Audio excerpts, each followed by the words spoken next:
In 1997, Stargate SG-1 started one of the biggest sci-fi franchises that most people have never heard of. What's it like to watch the pilot in 2024, having only seen the movie? Let's talk about Stargate SG-1.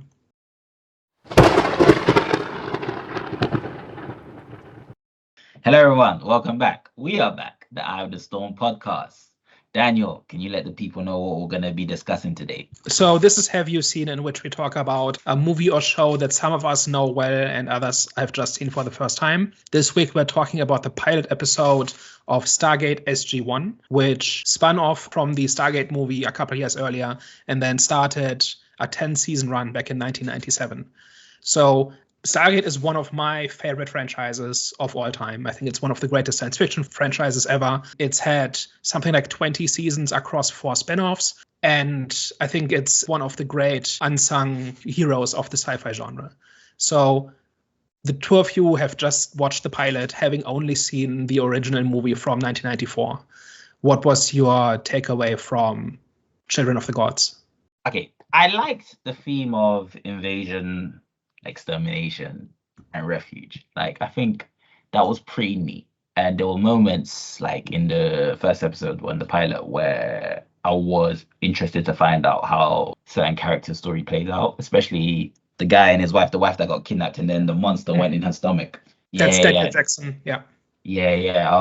They're both there. I was interested to see how their story would play out. So all in all, this show, the settings of it was kind of like my type of show. Those are the type of shows or movies that I like to watch. Which is what exactly? It's it felt like, when it had Alien mixed with the 100 vibes, if that makes sense. So you had a group of soldiers in a different world, and then obviously they're up against people from a different planet. So have you seen the 100? I have, yeah. Yeah, so it had kind of elements of that in a way, but at the same time it had elements of Star Wars. So it was a mixture of a lot of things. It had Star Trek, Star Wars, the 100, and Alien all mixed in one. However, after watching the first pilot, I didn't really feel excited enough. Now, I am going to give it the benefit of the doubt because it is the first episode, but it just felt a bit dull. But like I said, there were moments where I was interested, so that's why I'm a bit I'm feeling a bit 50-50 on it. My thought on Stargate SG-1, I thought it was a kind of good, just logical reintroduction to the world. I think it was about maybe 3 years or 3 or 4 years from when the movie first came out. So of course you kind of had to give people the same feels, or just reintroduce people to the world, especially when you're swapping out characters and stuff like that. So I think in that sense it did a good job just pick things back up as to where it was. It was interesting in the way that they raised the stakes in terms of it wasn't this just one world to another portal, that there were potentially other Stargates out there as well that connected to different planets. So it expanded the possibilities of the universe and expanded how far-reaching the Stargates is and how far-reaching the story could go. Even though we did see the villain or the bad guys were very similar to obviously the ones that were from the original movie, and maybe it's by design to again just make people familiar and get people ease back into the world. I think when we discussed about the movie as well, you kind of alluded to them adding a little bit more depth into the characters. So of course, you had here where you had Gary O'Neill. They had that moment when they're reminiscing about the kid on the planet. It did feel very forced about how he mentioned that his son used to do the same thing, because it's something completely random for a kid to be saluting you and for your kid to be doing the same thing. But I understand the sentiment that they were trying to get at in terms of just giving him a little bit more of a sympathetic background this time around, and something to delve into and work within this. So for me, it wasn't exciting. It wasn't the exciting big wow a pilot episode, but it was a good way to just be oh, okay, this is familiar, and there's greater possibilities and greater threats to be explored in this universe if you come along on the ride. So this show started in 97, right, when TV was very different. We've touched on a couple of things the movie wanted to do, right? It wanted to connect to the movie. It wanted to continue it. It wanted to set up the plots of multiple seasons of television, right? So one of the first questions I would have is, watching this in 2024, how does it come across? Like there's a lot happening in the episode, right? They go to multiple planets. They bring back a lot of characters and places and ideas from the first movie. Like if you're used to 2020's television, like how did this play to you seeing it for the first time? Because for me it's very nostalgic. I grew up on this stuff, right? Like I was like 12 when this first came out, and when this was on TV, we, like, my friends and I would kind of make time in the week to watch the new Stargate episode and stuff like that, right? Like we were all over that. So for me, this is very nostalgic, right? So when I see the Goa'uld designs and the weapons and like the Stargate activating, for me, this is not a nostalgia trip, right? So I'm curious, how does that come across when you're watching this for the first time as an old TV show, essentially? Like I said, the theme and obviously the setting, I really liked. So like I said, invasion, extermination, and refuge. I really like that type of theme. I like those themes. I like the setting. And I actually found like the storyline was interesting, but like I said, it's just the way that it was executed, it was kind of dull. So that's like the best way I would describe it at times. But there were moments where it piqued my interest. Like I said, mainly that's kind of what I'm getting at, right? Because storytelling, like TV storytelling, is very different now than it was back then in the 90s, right? Yeah.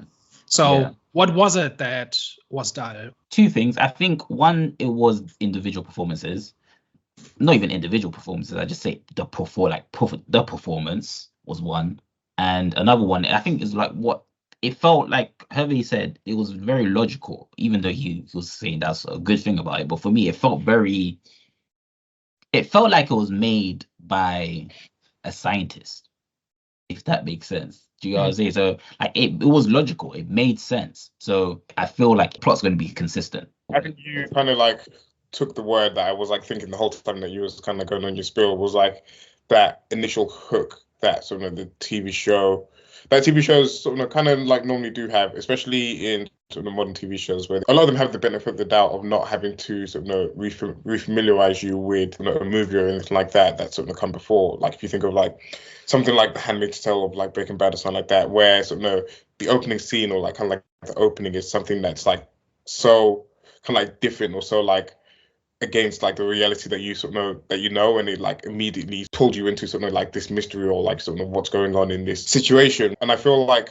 that's where maybe the show was a little bit handicapped, because if I remember correctly, the opening was the sort of kind of like aliens kind of like coming through the portal and kind of like having a shootout with the guards. While that sort of could be deemed exciting, it wasn't something that we hadn't kind of also seen before. I mean, I know it's different for like the aliens to actually come through the portal and actually come to Earth on this side, but it wasn't something completely out of this realm. It wasn't something that, I was like, okay, what's the mystery behind this, which is where the hook wasn't quite there on sort of this opening season for me, anyway. But I mean, if you've seen the movie, there is a mystery there, right? Because Ra was killed at the end of the movie.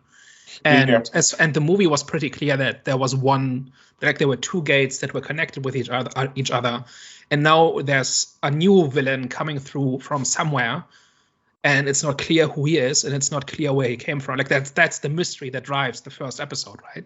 I think it hits different because we had the discussion about how weird and wonderful this like thing goes, and like I had the expectation that there would be multiple gates. So maybe if I didn't have that knowledge beforehand. Mm-hmm.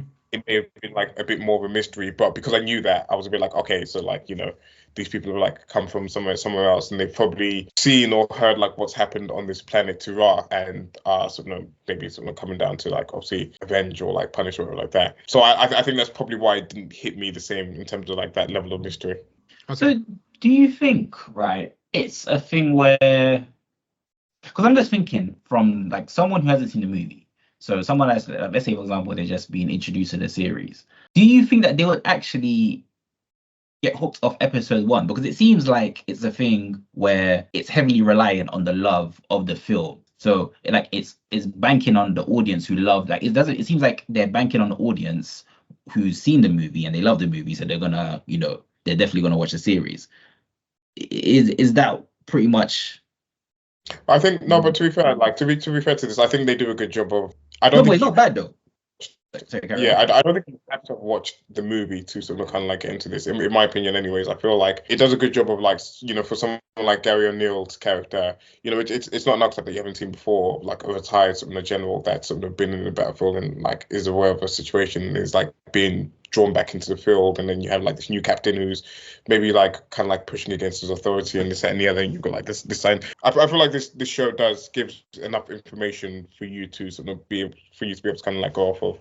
I Sorry, think it Benji. plays very much like a sequel to the movie, right? Because basically the events pick up directly, not chronologically directly after the movie, but it like the events follow directly from what happens in the movie, right? The events of the movie set into motion the events of the pilot, and they basically recap the movie very thoroughly, right? Everything that happens in the pilot is in some way grounded in or rooted in the movie, I think. And that was kind of one of my questions was, does it actually stand on its own as a pilot? Because I know what comes after this. And I know who everyone is. I knew who Apophis was and what happens to him and how the characters all develop and where they go in the next seasons and stuff like that, right? So would you say it's too much of a sequel? No, I wouldn't say it didn't make me curious about the bigger world. I think it definitely, again, like I said, this like multiplanetary stuff and expanding some of where the Stargates link definitely had me interested. And in terms of it like standing alone as a pilot, away from the movie, for me personally, I feel like it did enough to warrant that you didn't have to watch the movie. Granted, obviously there's like a lot of like exposition or like a lot of explaining as to some kind of like what's come beforehand. But for me, it's you could kind of jump straight into this without really needing that that having watched the previous movie. They kind of recontextualize some of the characters, especially like Gary O'Neill's character. It's Jack O'Neill, by the way. Is it Jack O'Neill? Yeah.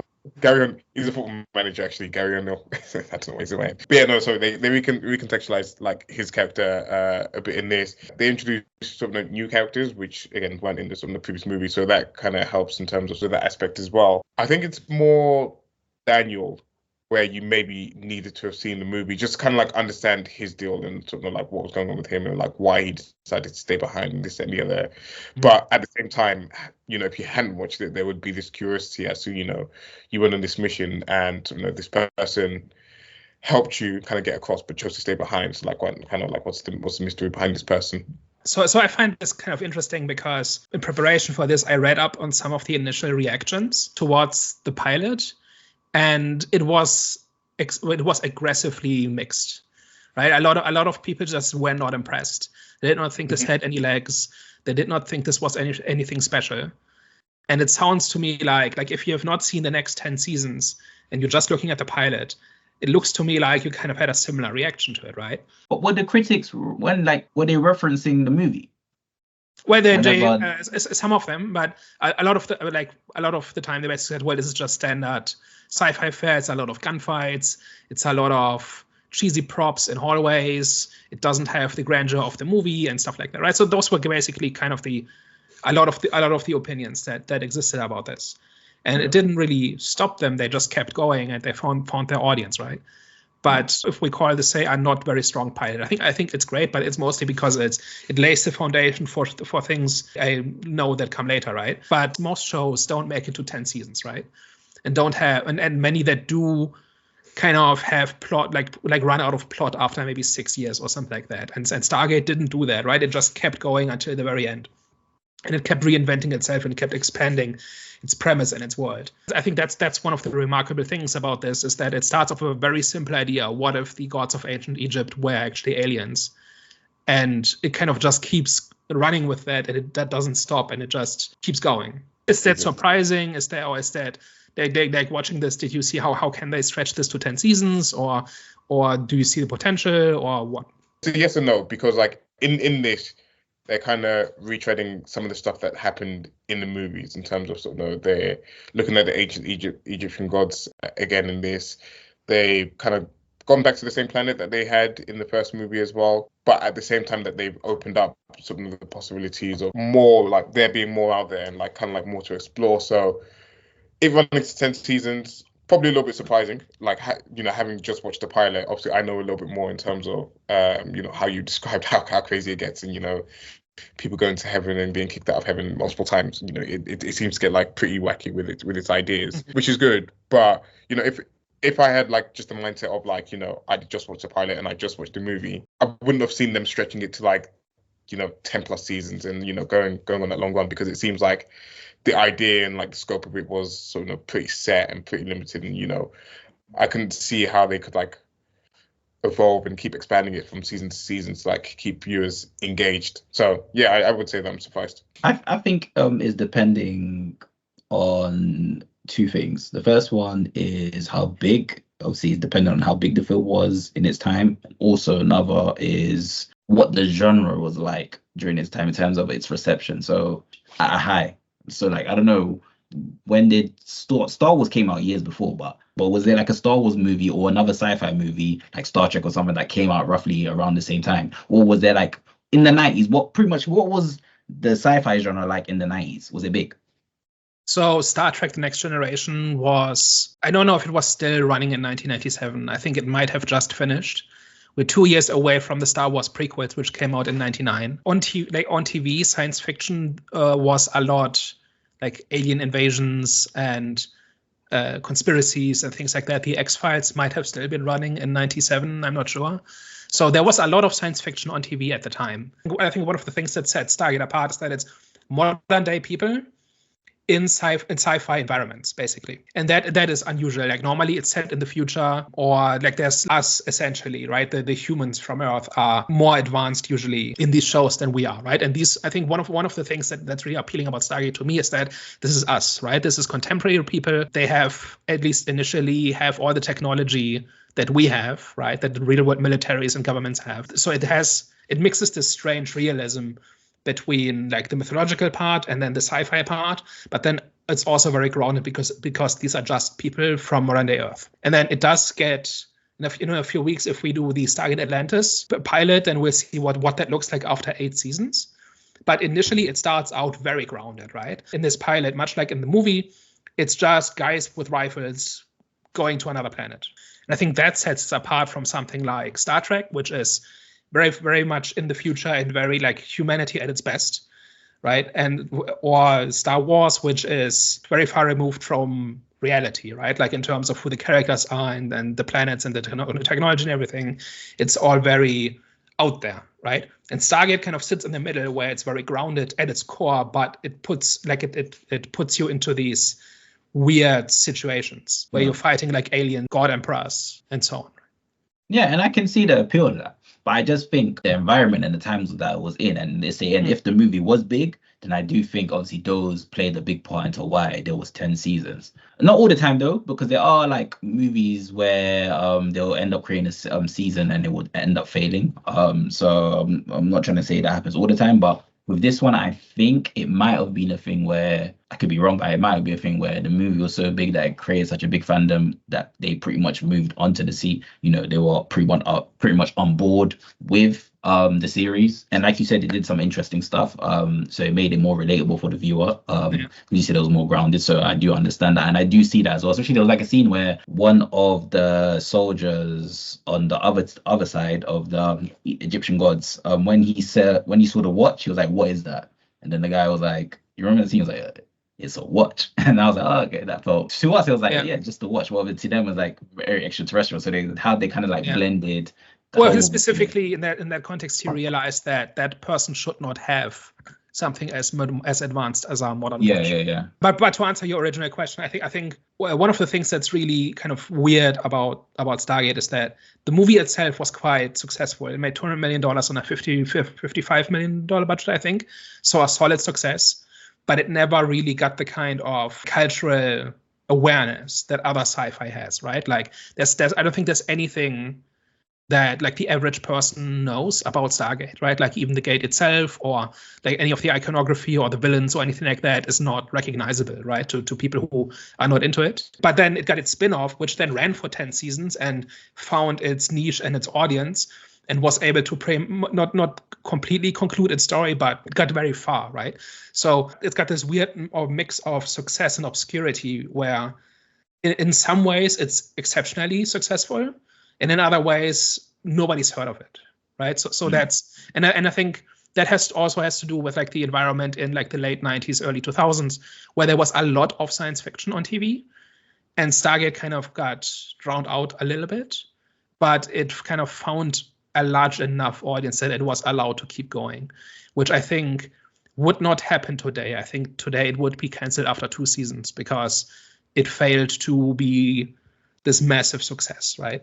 But yeah, back then, if it found a niche on some cable channel somewhere, I think it ended up in the Sci-Fi Channel relatively quickly, and then kind of kept going for a long time. I think it didn't receive its cultural awareness because people were thinking it was like another Star Wars, Star Trek knockoff. Because I don't know what people think about it. Like, I think it's pretty distinctive because maybe the premise seems too silly if you look at it from the outside. And it was kind of one of the reasons why I want to discuss this, is like, does it actually come across like to me, it's one of the greatest science fiction stories on TV, right? I think it's better science fiction than Star Trek in many ways, because it's actually quite smart about what it does, right? So because what it actually kind of is a story of Earth becoming a galactic superpower and taking on these alien forces.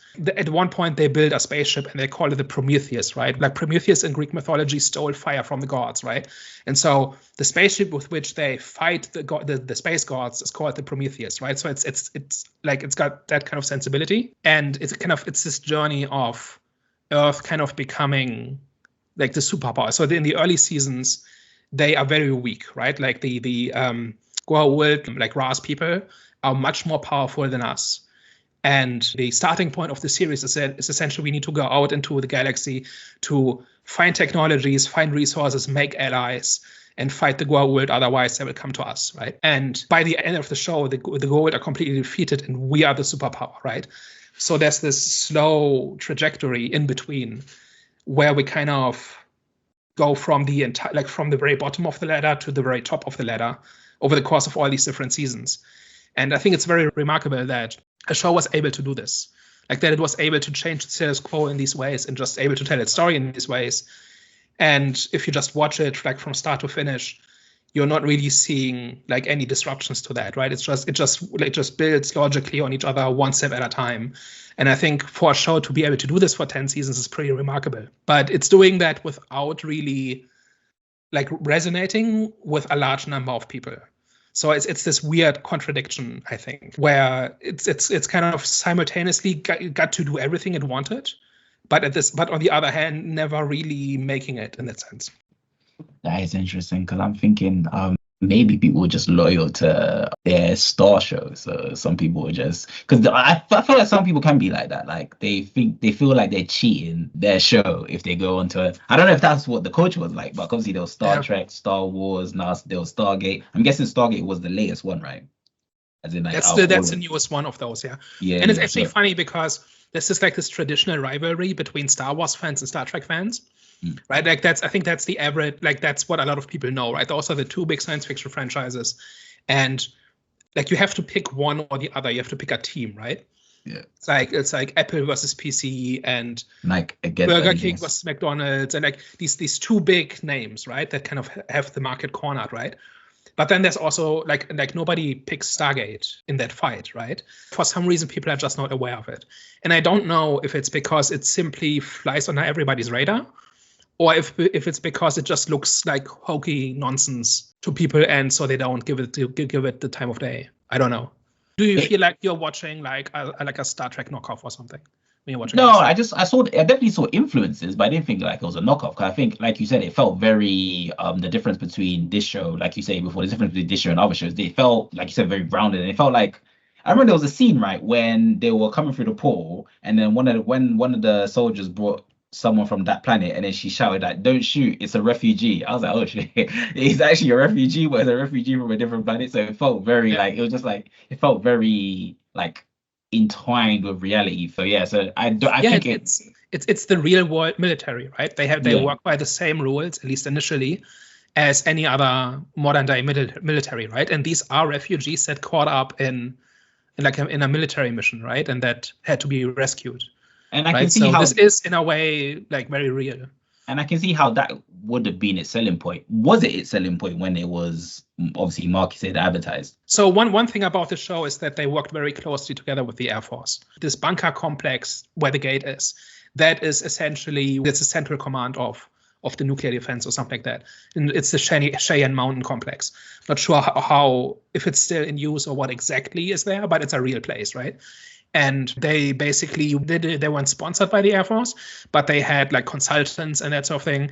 And in exchange for positive portrayal of the Air Force and of the military, they got access to a lot of props and details and advice so that it all feels very real. So the uniforms, how people speak, the ranks, the details, like how things are done. Again, from everything I've read, that is very authentic. That is one way in which they make it more real. And also, I think the scientist characters, and it's like a lot of characters in Stargate are scientists of some description. Like Daniel Jackson is an archaeologist, Samantha Carter is an astrophysicist, and then there are others introduced later on in the series. We get to see some in Atlantis as well. And they talk and behave pretty much like real scientists. Like I did science at university. I spent several years hanging around scientists. And as far as TV shows go, this might be the most authentic portrayal of scientists I've seen. Just how people talk, how they work. Like a lot of it is like super science, right? But a lot of it comes down to like showing the trial and error and working things out, and things go wrong, and then you analyze it, and then you try again, and then it works better. Like how real science is done, that drives a lot of plots of Stargate, right? And even though you have people like working with these fantastical, like there's teleporters and wormhole generators and plasma weapons, everything, but it still manages to make it feel like this is like, if this was real, this is how it would be, right? Like whether that actually holds up in the exact details is another question. But in terms of how it feels, they manage throughout the entire series, manage to make it feel very real. And I think to me, that was one of the things that actually is part of the core appeal. And like that is not true for something like Star Trek, for instance. Like Star Trek scientists don't behave like real scientists, for instance. But like I don't know how much of an appeal that is for most people. But for me, especially like I was watching like especially Stargate Atlantis while I was like in university writing my lab reports for physics, like for my physics class and stuff like that, right? It felt more authentic than anything else in science fiction, especially TV, especially at the time. So for me, that is one of the things that's made it special, but I don't know how much that resonates with most people. Apparently it doesn't, because otherwise this would have been a bigger success. Like I can understand how it connects with you. I'm just trying to think like what else from the show, what's its selling point, or what from the show, is there anything else from the show that it could connect with like just the average viewer that's, you know, that hasn't been around scientists or doesn't really know much about the military? And like I mentioned the themes which I thought were great, which I thought were good. So I think for me, so I don't even know much about scientists, I don't know much about the military, but the themes which I mentioned, what I got out from, I said, okay, you know what, it connected with me in moments, right? So I think for people, maybe it's a thing where it connected with them with like, you know, for moments, but maybe they might have saw it as like a Star Trek, Star Wars knockoff, especially with certain scenes, like for example, when they're shooting the little laser things, and you know what I'm saying? So there might be certain scenes stuff, weapons, yeah. Mm-hmm. Exactly. So maybe it was the reason why they never connected with so much in comparison to, you know, maybe the reason why they didn't, you know, connect with this in comparison to like Star Wars and Star Trek is because, you know, they just saw it as a knockoff. But it's not a knockoff. I can confirm that. That's why I asked, like, how did they advertise it? Because if they advertise it as in, like, you know, the way that you pretty much just explained it, in terms of, like, it's very grounded and, you know, like, it's realism mixed with the whole science fiction. If they advertise it like that, then I think it should have been bigger, especially knowing that obviously back in the 90s, sci-fi was big. Yeah. Essentially, like, the big theme of Stargate is essentially, what do you do when you have power over somebody else? And like, if you are stronger in some way, what are the consequences of that in terms of how you relate to other people, right? So the Goa'uld are more powerful than us, and so they think they deserve to rule us, and they are like parasites that live off us, essentially.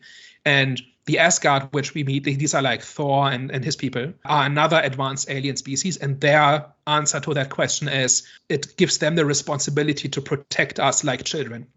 So they will protect us from the Goa'uld, but they will not treat us as equals, because they think we will get there in 1,000 years or whatever, and then we will be partners. but until now we are treated like children, right? And so every major faction in this show kind of has a different answer to that question of, if you are stronger than somebody else, how should you relate to them? And Earth's answer is essentially, it gives us the obligation to help people and help them catch up with us in a way, and be partners as much as possible. So, for example, there's an episode. So, relatively early on in the show, a species called the Unas are discovered, and they're essentially the first hosts of the Goa world. They evolved on the same planet as these parasites, and they're like these lizard people, and they are not very technological, but they are intelligent. And it is discovered that a lot of Unas live on our planet directly on top of like this resource that we need to fight the Goa world, right? And so there are these different responses to how should we deal with them. Some people say we should negotiate with them.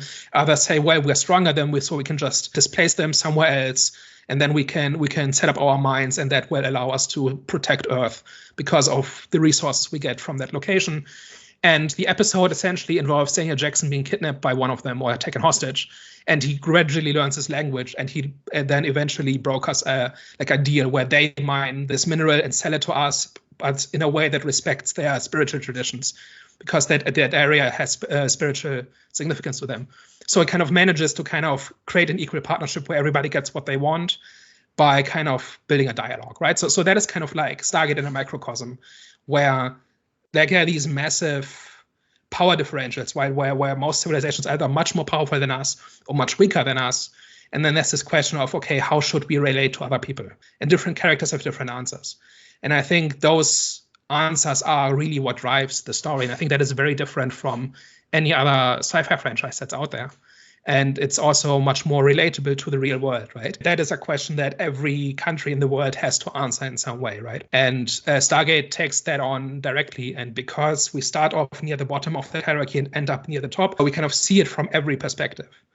Like about halfway into the show, there's like this episode where Earth needs a resource from somebody who's like embroiled in this world war, and we can give them a resource that allows them to power their super weapons in exchange for something that we need. I think they have the cure for cancer or something like that, something really valuable. But we realize that they're the bad guys. They're essentially the Nazis in that world war. And now the question becomes, how much are our morals worth, for instance? And in that episode, the Stargate Command makes the decision to not give the technology to these people because of what they would do with it. But that is exactly what the aliens did in the first season towards Earth. They would say, no, you're not ready for this technology. And if you get wiped out by the Goa world because you're not strong enough, that's too bad. But we are too evolved to give you this weapon that you're not ready for. And so they flipped the script after a couple of seasons where Earth is suddenly now in this position of power. So there are all these different things going on in Stargate that I think are really cool and that no other science fiction franchise has really done in that way. But you have to kind of watch 5 seasons to get to it. Is the problem. Seems like, okay, so Earth are like the good guys. So could you argue that that's not really like a true reflection? Of course, it's not going to be a true reflection of actually how the world is. But because obviously, like, what I'm trying to get at is a lot of countries, for example, like people are like, a lot of countries are very like built off imperialism, right? Mm-hmm. So is there any of that throughout? Like, are people from Earth always going to be the good guys in this series? They actually early on in the show, there is a splinter faction in the US government that thinks we should just take what we need. So like there's an episode in which a planet has an alien artifact that allows them to regulate the weather, which is obviously very powerful. And so SG-1 goes to that planet, kind of reports back, and then they come back a month later, and they are essentially hated because they are accused of having stolen this artifact, which they know nothing about, right? And then it turns out, after some investigation, it turns out that there is another SG team that went back to that planet and stole the artifact. And so the plot is about 2 factions within Stargate Command fighting each other about how to deal with essentially indigenous cultures. Mm-hmm.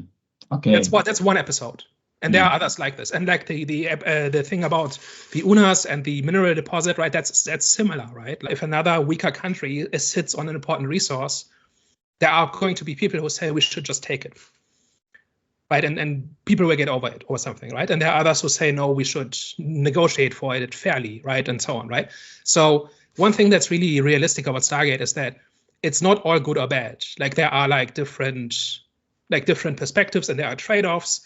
And sometimes your morals come with a cost, and sometimes that cost is too high, and sometimes it isn't. And it attempts to be quite nuanced about this. And also about every 4 seasons, they have a different president, and each president has a different attitude towards the Stargate program. Some of them think it's a waste of time and we should just shut down the gate and hide from the aliens. And others say, no, this is the most important thing we've ever done and we need to double down. And like, that's also realistic, right? Because if you're in, like, if you're in the military, your mission changes every couple of years, depending on who's in government, right? So it is not as simple as we are the good guys. It's we are the good guys if we try. And not everybody tries, and not everybody has the same idea of what good is. And a lot of the villains are like, there's actually an arc, like a season-long arc, where like Stargate Command gets audited. And there's this guy who thinks the Stargate is like this massive resource waste, and he's kind of this obstructive bureaucrat, but he's actually just trying to do his job, and he's actually well-intentioned. He actually thinks like this money could be used for better things. And like, it's not as simple as good guy, bad guy, right? So there are a lot of nuances to this. Mm-hmm. So I think like in that sense, it's the most realistic sci-fi franchise. You know what? If this might actually be, hopefully it's not an sort of question, but it feels like, do you think that this show is for smart people? And the reason why it wasn't, it didn't have a massive appeal is because obviously not a lot of people are smart, so they don't know what the hell is actually going on. Not what's going on. Right. Sorry, not what's going on, but they're not like, for example, the stuff that Daniel, you revealed, like they're not like, there's a lot of allegories, right? So as I think they're not aware of that. To me, like how Daniel's kind of like described all of that, is it seems like they at no point, in any of the seasons abandoned story, and they're always kind of like looking at things logically, and they're like putting character and story at the forefront of like a lot of what they're doing. And I don't feel like that makes it for smart people. I feel like that's just kind of good storytelling, and if you're gonna go for 10 seasons, you need to keep people engaged. You need to sort of like think about things like, how does the new president kind of like interact with the Stargate program and things like that. It just makes it more interesting. It puts a spin on it. It throws sort of new dilemmas and new conflicts into the situation for some of the existing characters to tackle. So I feel like, from what everything Daniel's explained there, is it just seems like it's constantly thinking about, how the world reacts to this, and then how the characters react to the situations that they're in. And way back when, sort of earlier in this review, when you were kind of like saying that it ran for 10 seasons and like Earth went from being one of the lower powers to one of like the high powers, like one of the questions I was thinking about at that time was like, how does like that power corrupt, and like how does that power influence the people? Because it's all good to when you're at the bottom and you're having to like do deals and this and the other, and you're sort of at the mercy of others. But then when you eventually become the top dogs, and you've been on this sort of journey for sort of many years, I can imagine in the universe it spans for many years. People come, people go, people have new ideas, this and the other. It's just like, how does all of that then corrupt when you're at the top? So I think it seems like that's what the show does really well, and it seems like that's probably why it ran for as long as it did, because it kept things fresh, and it kept things interesting, and it kept it kept the characters honest. It kept the characters kind of like continuously facing new conflicts. It seems. I mean, the way that Daniel described it, it sounds like it's one of the most kind of like well thought out and well like developed shows, because you see in so many shows at the moment, a lot of studios are like trigger happy with cancelling shows and cancelling series, but there are many examples of seasons that have run their course, or like have gone on for too long, and they kind of like run out of ideas, or they kind of misunderstand what made the show great in the first place, and then you have like characters that you thought were one way, and they start completely changing who they are as a character, and none of it really makes sense, or none of it really is driven by kind of like what's been going on in the world and stuff like that. So yeah, I think like as Daniel's explained it, I understand it more why it's run for 10 seasons. Yeah, no, I think that's exactly right. Like it really does. So first of all, the thing about is Stargate for smart people. I think it's a smart show, but I think it makes these things very accessible, right? So a lot of episodes play out like pretty standard sci-fi. There are like 200 plus episodes just in SG-1, right? So not all of them are going to be A+ material, right? But there's a lot of episodes where they like bring back an alien technology and it gets out of hand and they kind of figure it out, right? You could tell the same story in just about any sci-fi franchise probably. But one of the things that it does really well is that it does not simply designate us as the good guys, right? It makes us earn it. So generally, Stargate Command is the good guys, right? But that's because we've earned it, because we've been challenged along the way and we made the right choices, we made mistakes, and then we realized them, and we fixed them. So I think it does not feel like a foregone conclusion that the protagonists are the good guys. It's they try to be, and they make mistakes, and then they fix them, and then they get challenged, and so on, right? Like they're like, and I've named a couple of different examples, right? And I think that is actually something that a lot of fiction in general, not just science fiction, but fiction kind of forgets, is that like it's like it kind of just designates people as good guys or bad guys. But like there are episodes where we collaborate with Goa'uld for strategic reasons. And like a couple of seasons in, they introduce a faction of Goa'uld that are not imperialists, that are fighting an insurgency against other Goa'uld. And then we work together with them, but they still view us as inferior. And there's this tension going on, like just how equal our partnership with them is, and so on, right? So they're always throwing wrenches into the works, and then we send in the heroes to pull out the wrenches. And because of that, our goodness in that sense feels earned. It's not just because the script says so, but it's because we earned it, and us earning that was the whole point, right? So when like the Asgard go extinct at the end of the show and they give us all their super technology, it feels earned. Like we understand why they trust us with this knowledge, right? Like even though in the beginning they treated us like children. So it's stuff like that. I think that's really compelling to me, and that really got me into these stories and these characters. Any other like we could talk about this for 5 hours. Like we've not even talked about like the Ori, which were these evolved energy beings who essentially created space Christianity to enslave galaxies, and then we fight them in their holy spaceships. That also happens. Like we could talk about that, and that's one of my favorite parts of the show. I think that's where it really drives the themes home. And a lot of fans didn't really like it because they liked the antiquity and the Egyptian gods and the pyramid-shaped spaceships and all of that, right? But I think that part really works. So we've barely scratched the surface of what Stargate has, but we're running out of time. So any other questions or remarks about Stargate? For anyone that wants a full deep dive on Stargate, because I know Daniel can probably talk about this for another 12 hours or so. So let us know in the comments if Daniel should just have like a full video of just kind of going through Stargate SG-1, and also like the key moments and all the sort of like the key points throughout all the seasons, because it sounds fascinating, and like it seems like daunting to try and tackle 10 seasons of a show that came out in like 1997. Obviously, like it ran sort of for multiple years past that. So, you know, possibly like a good recap of sort of everything that happened would be an interesting thing. But yeah, I mean, as a whole, like genuinely, it's like Stargate does sound like very interesting. So it sounds very interesting. It sounds like it would be like right up my street, but it's just like there's like certain blockers that I have on it. One, it's dated, and two, well, I say it's dated. I mean, it's an older show, and two, just like the mammoth of a task of like kind of trying to get through 10 seasons.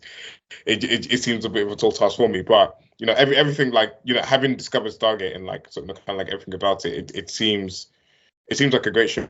And you know, anyone that has time, you know, anyone that's like, if I was at uni, I probably would have devoured 10 seasons of Stargate, but unfortunately, I don't have the luxury of that amount of time anymore. But you know, for anyone that does have that time, you know, it sounds like something, you know, well worth exploring and well worth looking into. And like I said, I'm 50-50 on this show. It's a thing where I might have to give it a chance. And Daniel, just last question, if I do give it a chance, is there like a specific episode where it gets good? Like, even though you feel like it gets good from episode 1, but for me, where do you think? How many episodes are there in the season as well?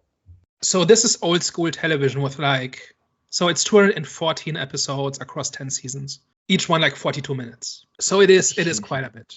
Is there a specific season where it's like so notable for everyone? There are best episodes.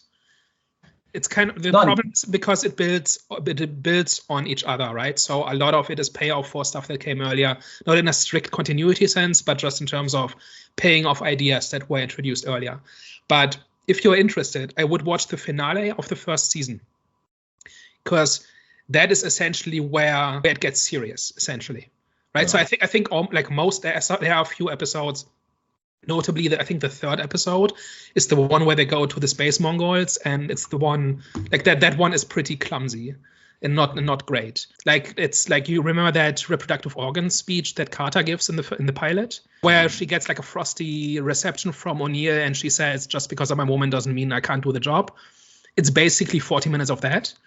But if you are kind of curious about it, I would watch the finale of the first season, because that is where it gets real. So I think it's just one of those ones where I might have just give it a chance, because like I said, there were moments and I'm intrigued in certain stories. So I'll say I'm going to contemplate it. I'll see. But I'm more leaning into giving it a couple of chances. So I'd say like 4 episodes. If I watch 4 episodes and then I still can't get into it, then it might have to be a no for me. But I'd say 4 episodes, 5 episodes max. So yeah, I'm just trying to figure out which episodes. I mean, no TV show is for everybody, right? No. It's just, if you thought this had a bit of a hokey premise, or it looked a bit dated, or if you like science fiction and if you like those ideas we've been talking about, this is one of the greats, in my opinion. It looks like we've come to an end. Thank you very much for tuning into today's semi-discussion, semi-debate, you know what I'm saying? But Hervé? Yeah, let us know your thoughts down below. And of course, if you liked what we did today, if you liked our discussion today, tell a friend. And if you hated what we discussed and how we discussed, then tell an enemy and let them burn a little bit. All right, guys. Well, we'll catch you next week. Au revoir. Ciao.